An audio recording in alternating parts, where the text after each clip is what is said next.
নমস্কার, নিউজ ভ্যানগার্ডের পর্দায় আপনাদের প্রত্যেককে স্বাগত। এই মুহূর্তের গুরুত্বপূর্ণ সংবাদ নিয়ে আপনাদের সঙ্গে আমি রয়েছি শতাব্দী। নজর রাখছি আজ শুরুতেই ভারত পাকিস্তান সংঘর্ষের যে আবহ ইতিমধ্যেই সৃষ্টি হয়েছে, তারই মধ্যে এবার দেখা গেছে কাবুল এবং দিল্লি কাছাকাছি। কাবুল বিদেশ মন্ত্রীর সঙ্গে কথা বলেছেন ভারতের বিদেশ মন্ত্রী। একদিকে বাণিজ্যিক এবং অন্যদিকে কূটনৈতিক সমস্ত বিষয় নিয়ে আলোচনা হয়েছে দুই বিদেশ মন্ত্রীর সঙ্গে। বিস্তারিত যাব, আমাদের সঙ্গে যুক্ত হয়ে গেছে প্রতিনিধি সম্রাট চৌধুরী। সম্রাট, কি জানতে পারছো, কি রয়েছে বিস্তারিত?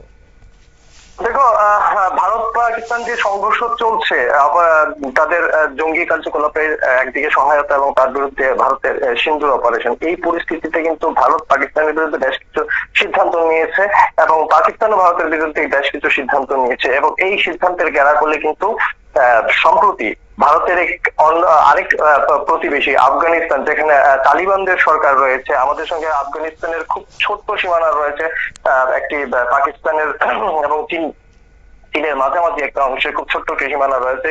তারপরও আফগানিস্তান একটি গুরুত্বপূর্ণ প্রতিবেশী আমাদের জন্য।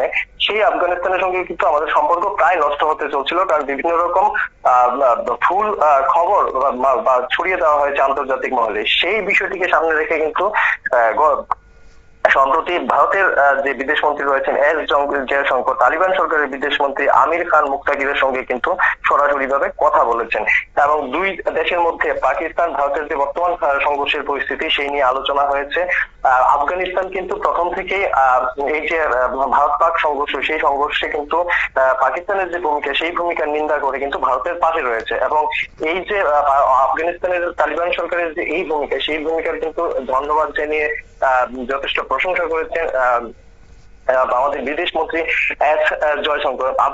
এদিকে মাঝে কিন্তু একটি পরিস্থিতির সৃষ্টি হয়েছিল, যেখানে বলা হচ্ছিল পাকিস্তানের তরফ থেকে একটি খবর ছড়িয়ে দেওয়া হয়েছে যে আফগানিস্তানের পেহেলগাম হামলায় জড়িত রয়েছেন, আফগানিস্তানের জঙ্গিরা পেহেলগাম হামলায় জড়িত রয়েছেন। একটি অন্যতম কারণ হচ্ছে যে 4 জঙ্গি ভারতের পেহেলগাম হামলায় জড়িত ছিল বলে এনআইএ দাবি করছে। সেই 4 জনের মধ্যে কিন্তু প্রত্যক্ষদর্শীদের বক্তব্য, কেউ কেউ পাশতুন ভাষায় কথা বলছিলেন। আফগানিস্তানের একটি অন্যতম বহুল প্রচলিত ভাষা পাশতুন। সেই বিষয়টিকে সামনে রেখে কিন্তু দুই দেশের মধ্যে একটি ভুল বোঝাবুঝির চেষ্টা করেছিল পাকিস্তান, যদিও আফগানিস্তানের তালিবান সরকার প্রথম থেকে বিষয়টি খারিজ করেছে এবং ভারত এই বিষয়ে নিশ্চিত যে এই ঘটনায় কোনোভাবে আফগানিস্তানের কোনো ভূমিকা নেই।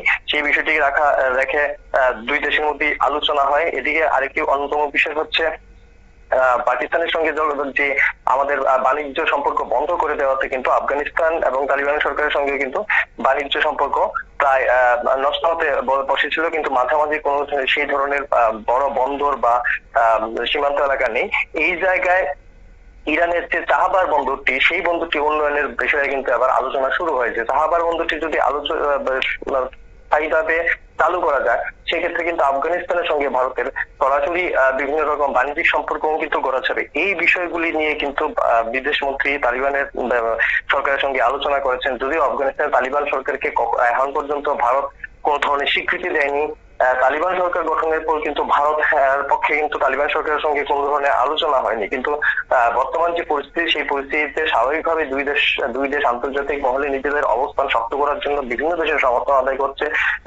বিদেশ মন্ত্রী এই লক্ষ্যে কিন্তু বিভিন্ন দেশের যে রাষ্ট্র নেতারা রয়েছেন বা নেতৃত্বরা রয়েছেন, তাদের সঙ্গে আলোচনা করে তাদের সমর্থন জোগানোর চেষ্টা করছে। এমনিতেই দেখো, ভারত পাকিস্তান যে আবহ, সেই আবহে যদি সরাসরি ভাবে লক্ষ্য করা যায়, ভারত কিন্তু এখন পর্যন্ত নিঃশর্ত ভাবে এবং কোন দেশ সমর্থন জানায়নি। যারা জানিয়েছেন দুই দেশকেই নিরপেক্ষভাবে সমর্থন জানিয়েছেন। অন্যদিকে পাকিস্তানের সঙ্গে কিন্তু তুরস্ক এবং চীনের সরাসরি সমর্থনের ঘোষণা দেওয়া হয়েছে। তুরস্ক এবং চীনের পক্ষে কিন্তু সরাসরি সম্পর্কের ঘোষণা দেওয়া হয়েছে।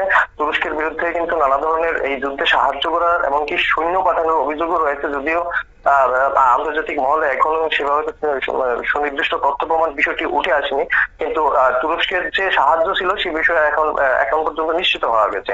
এই পরিস্থিতিতে বিশ্বের বিভিন্ন দেশগুলির সঙ্গে ভারতের সম্পর্ক আরো সুদৃঢ় করা ভীষণ প্রয়োজন হয়ে দাঁড়িয়েছে এবং এই লক্ষ্যে কিন্তু বিদেশ মন্ত্রী এস জয়শঙ্কর তালিবানের যে বিদেশ মন্ত্রী রয়েছেন তার সঙ্গে বিস্তারিত আলোচনা করেছেন। তাছাড়াও আফগানিস্তানের যে বন্দীরা ভারতে রয়েছেন, তাদের প্রত্যাবর্তন বা তাদের মুক্তি নিয়েও দুই দেশের মধ্যে আলোচনা হয়েছে। আফগানবাসীদের বেশি করে ভিসা দেওয়া প্রসঙ্গে আলোচনা হয়েছে।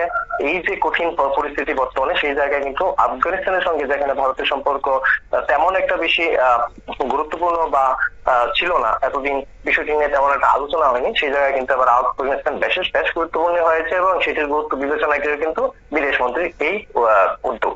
শতাব্দী, ধন্যবাদ।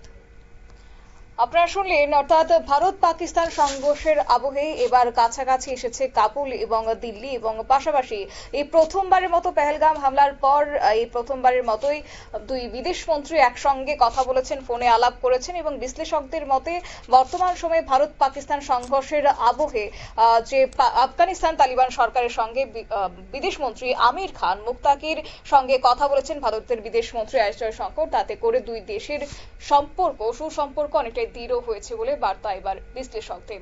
নিয়ে নিচ্ছে ছোট্ট একটি বিজ্ঞাপন বিরতির সঙ্গে থাকুন।